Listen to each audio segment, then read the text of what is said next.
Hello दोस्तों, आज हम लोग बात करेंगे न्यू एजुकेशन पॉलिसी की, जिसके बारे में बहुत सारे स्टूडेंट्स हम लोगों से पूछा भी था क्या होता है, इससे क्या फर्क पड़ता है। कई बार हम लोग को आइडिया नहीं होता एग्जैक्टली। तो आप ऐसा सोच सकते हैं कि जो पुरानी एजुकेशन पॉलिसी आई थी वो 1986 में आई थी। कब आई थी? 1986 में। उसके बाद से फिर 1992 में ही एक नया डॉक्यूमेंट बना था जिसमें कुछ चेंजेस किए गए थे।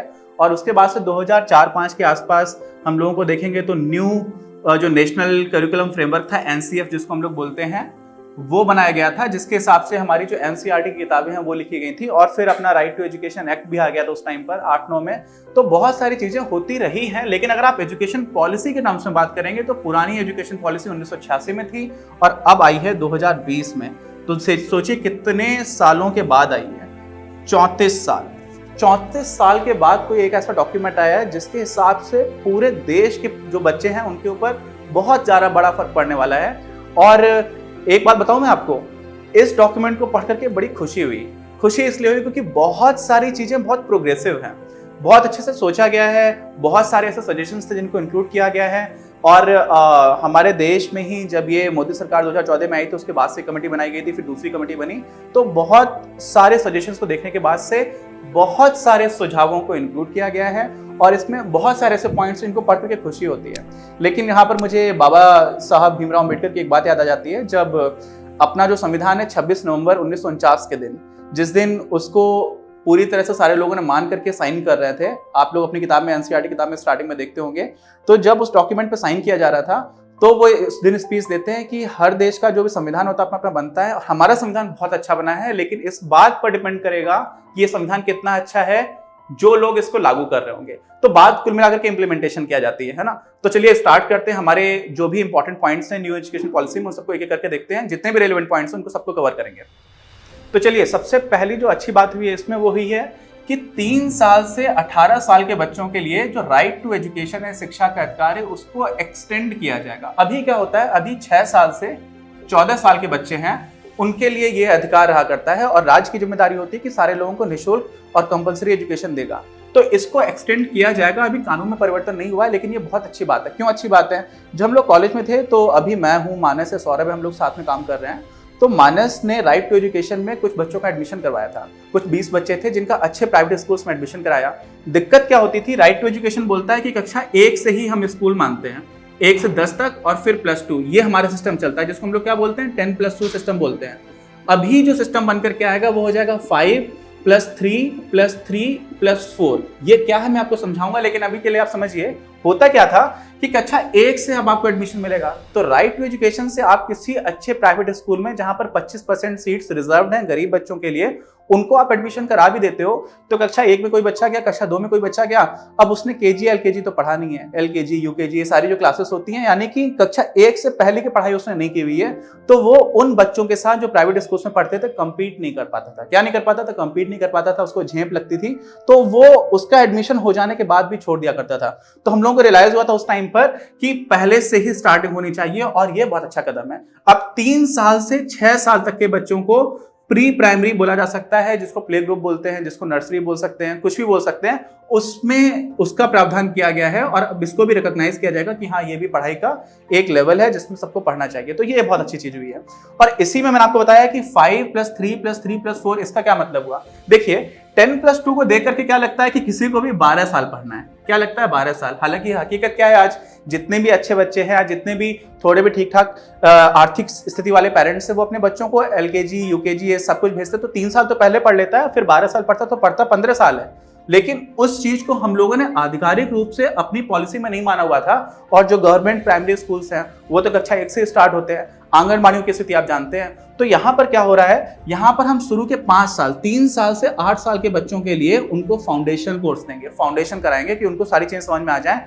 और इस टाइम पीरियड में खास तौर से समझिएगा, इन 5 सालों के लिए, और कुछ जगह पर तो ऐसा सजेशन भी है कि कक्षा 5 तक के लिए, कब तक के लिए, 5th क्लास तक के लिए बच्चों को जो कुछ भी पढ़ाया जाएगा वो ऐसी भाषा में पढ़ाया जाए जो भाषा उनको सबसे ज्यादा समझ में आती हो। ये मैंडेटरी नहीं है। मैंडेटरी समझते हैं, ये एकदम ठप्पा नहीं लगा दिया गया कि आपको हिंदी मातृभाषा है तो आपको हिंदी में पढ़ाया जाएगा, भोजपुरी मातृभाषा है तो भोजपुरी में पढ़ाया जाएगा, ऐसा नहीं है। मराठी मातृभाषा है तो मराठी में पढ़ाया जाएगा, ऐसा नहीं है। लेकिन रिकमेंड किया जा रहा है, रिकमेंड समझ, सुझाव दिया गया है।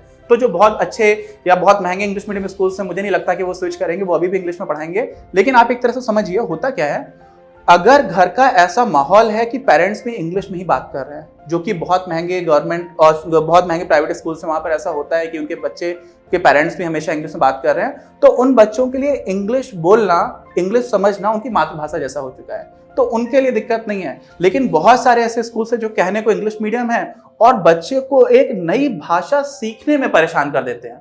उसको दुनिया नहीं समझ में आ रही होती है, उसको सब समझने पड़ते हैं कि अच्छा इसका मतलब क्या है, इसका मतलब क्या है। तो वहां पर यह सजेशन भी बहुत ही अच्छा है कि शुरू के 5 साल या 5th क्लास तक बच्चों को उनकी मातृभाषा में पढ़ाया जाए, जिससे कि उनका बौद्धिक विकास अच्छा हो, वो अपने आसपास की दुनिया को अच्छे से समझ पाए, ना कि वो किसी दूसरी भाषा को बहुत अच्छे से सीखने में जोर लगाए। ठीक, तो ये भी एक बहुत अच्छा पॉइंट है। तो देखिए ये 5 हो गया। अब 3 + 3 + 4 का क्या मतलब है? ये 3 का मतलब है, इसको हम लोग बोल सकते हैं प्राइमरी या प्री प्राइमरी, जो अपने प्राथमिक विद्यालय में 3, 4, 5 की जो कक्षाएं हैं उनको बोला जा सकता है। तो ये हमारा 3 वाला सिस्टम हो जाएगा। फिर ये 3, 6, 7, 8 के बराबर है। कक्षा 6, 7, 8 में अभी में हम लोग के यहाँ पर जूनियर स्कूल बोला जाता है, कहीं पर है ना, कहीं पर अपर प्राइमरी बोलते हैं। तो वो जो 3 साल है वो यहाँ पर ये 3 साल हो जाएंगे। और उसके बाद से ये 4 का मतलब समझ रहे हो क्या है? अभी क्या होता है, कक्षा 10 तक सारे लोग लगभग एक जैसी पढ़ाई करते हैं। उसके बाद से 2 साल होते हैं जिसमें उनका स्पेशलाइजेशन हो रहा होता है, स्पेशलाइजेशन के लिए तैयार हो रहे होते हैं। इसका क्या मतलब हुआ? इसका मतलब हुआ या तो वो साइंस पढ़ेंगे, या तो वो आर्ट्स पढ़ेंगे, या तो वो मेनली कॉमर्स पढ़ेंगे, या तो वो वोकेशनल ट्रेनिंग के लिए जाएंगे। वोकेशनल ट्रेनिंग को लेकर के भी इंपॉर्टेंट पॉइंट है, लेकिन अभी समझिए ये चारों चीजों में क्या हो रहा होता है। कक्षा 2 क्लासेस आपको पढ़ाई जाती है, 11वीं और 12वीं।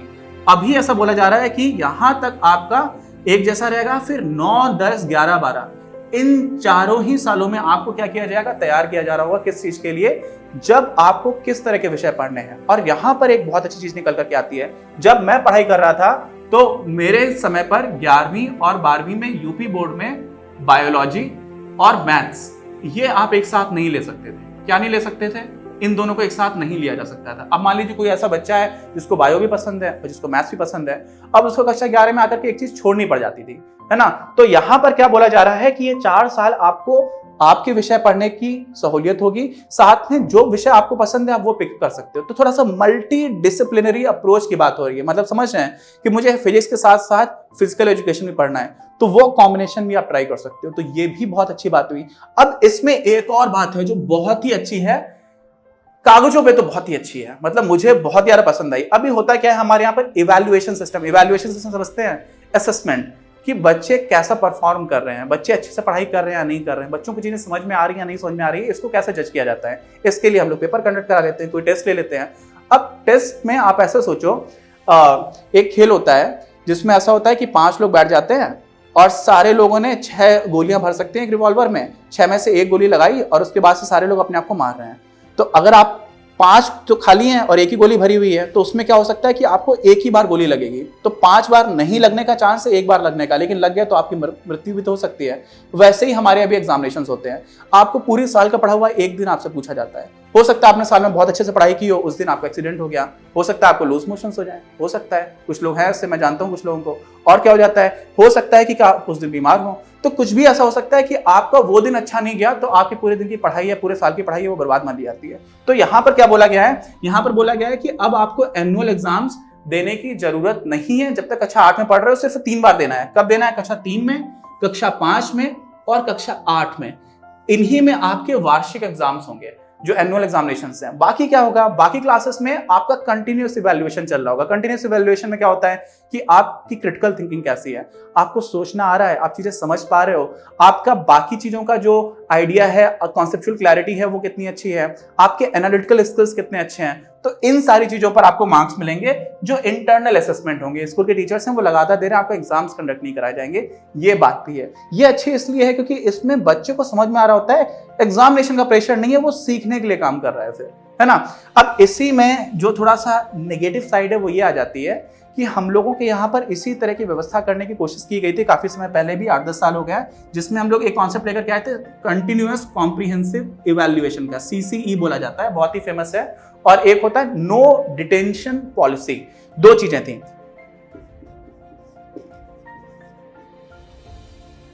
इन दोनों का उद्देश्य क्या था? इसमें भी यही उद्देश्य था कि आपका हर समय पर ही आपका इवैल्यूएशन होना चाहिए। आप हर समय पर ठीक काम कर रहे हो नहीं कर रहे हो, आप सीख पा रहे हो नहीं सीख पा रहे हो, किसी एक दिन पर डिपेंडेंट नहीं होना चाहिए, है ना। तो वो बहुत अच्छी चीज थी। और नो डिटेंशन पॉलिसी का मतलब था कि कक्षा 8 तक के बच्चों को में किसी को फेल नहीं किया जाएगा। लेकिन इसका एकदम ही दुष्परिणाम निकलने लगा, बच्चों ने पढ़ाई करना बंद कर दिया, टीचर्स ने जबरदस्ती पास करना स्टार्ट कर दिया। टीचर्स ने, कई लोगों ने उतने अच्छे से पढ़ाया नहीं और कई टीचर्स उतने अच्छे से ट्रेंड नहीं थे। तो यहाँ पर इंप्लीमेंटेशन यानी कि उसको लागू कैसे किया जाएगा इस पर बहुत कुछ निर्भर करेगा।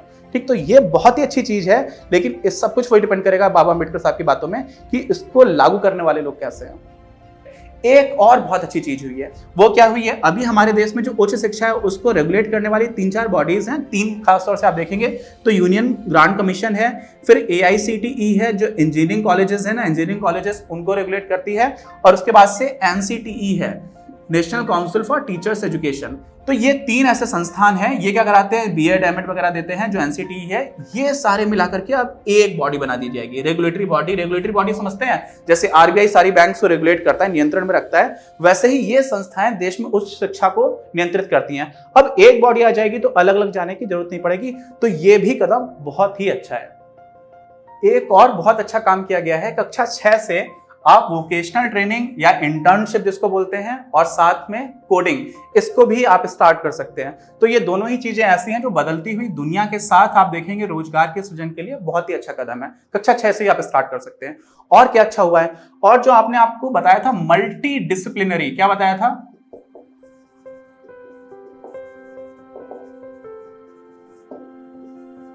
इसका मतलब क्या हुआ, अभी क्या होता है कि आपने अगर साइंस साइड से हैं तो आपने फिजिक्स पढ़ लिया, केमिस्ट्री पढ़ लिया, मैथ्स पढ़ लिया फिजिक्स में, अगर आप BSc कर रहे हैं, और ऐसे ही अगर आप बायो साइड से कर रहे हैं तो आप जूलॉजी पढ़ लेते हो, बॉटनी पढ़ लेते हो, और फिर एक केमिस्ट्री उठा लेते हो। तो इस तरह के विषय आ जाते हैं। तो होता क्या है कि आपको मान लीजिए कोई और विषय पसंद है, तो हायर एजुकेशन में ऐसा किया जाएगा, जो अभी अगर आप IITs की बात करोगे, है ना, मैं बिट्स पिलानी से हूँ, तो यहाँ की बात करोगे, जो भी देश में अच्छे इंस्टीट्यूट्स हैं, JNU है, JNU की बात करोगे, यहाँ पर मल्टी डिसिप्लिनरी ऑप्शंस रहते हैं। मतलब क्या होता है, मेरा इकोनॉमिक्स था, इकोनॉमिक्स के साथ साथ अगर मुझे कंप्यूटर साइंस का कोई सब्जेक्ट बहुत अच्छा लगता है, कोई टॉपिक बहुत अच्छा लगता है, तो मैं उसका कोर्स भी कर सकता हूँ और वो मेरी डिग्री में इंक्लूड किया जाएगा।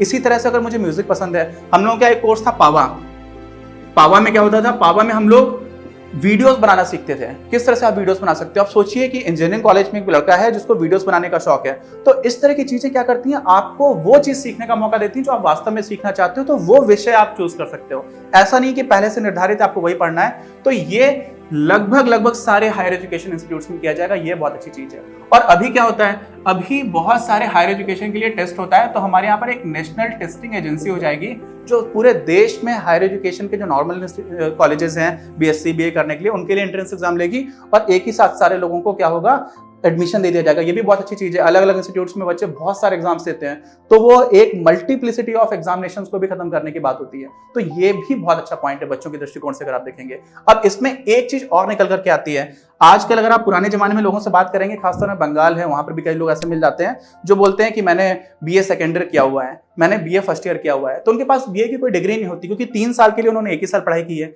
या 2 साल पढ़ाई की हुई है। तो इसमें क्या हो जाएगा, अगर आपने 1 साल पढ़ाई की है तो आपको मिल जाएगा एक सर्टिफिकेट कि आपने 1 साल पढ़ाई की है। अगर आपने 2 साल पढ़ाई की तो आपको मिल जाएगा डिप्लोमा। अगर आपने 3 साल पढ़ाई कर ली है तो आपको मिल जाएगा डिग्री। और अभी जो प्रोग्राम बताया जा रहा है वो बताया जा रहा है कि टोटल 4 साल का होगा। कितने साल का होगा, 4 साल का। 4 साल का क्यों होगा, 4 साल में जो चौथा साल होगा वो आपको रिसर्च करना सिखाएगा।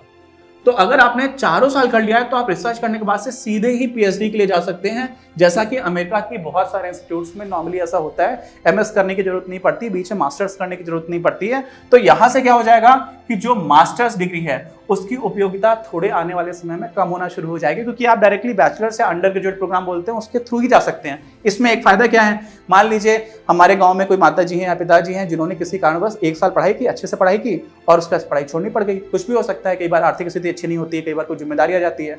तो अगर आपने 1 साल की पढ़ाई पूरी की हुई है तो आपको सर्टिफिकेट मिल गया, आप बता सकते हो कि हाँ आपने 1 साल की पढ़ाई पूरी की थी। साथ में हो सकता है 10 साल बाद आपको दोबारा पढ़ाई पूरा जारी करने का मन करे, तो आप 10 साल बाद भी उस सर्टिफिकेट की वजह से आगे से पढ़ाई शुरू कर सकते हो, अगले साल से कर सकते हो। कितनी अच्छी चीज है ये। तो ये भी एक बहुत अच्छी चीज हुई है। तो हम लोगों ने देखा कि बहुत सारी चीजें बहुत अच्छी हुई हैं।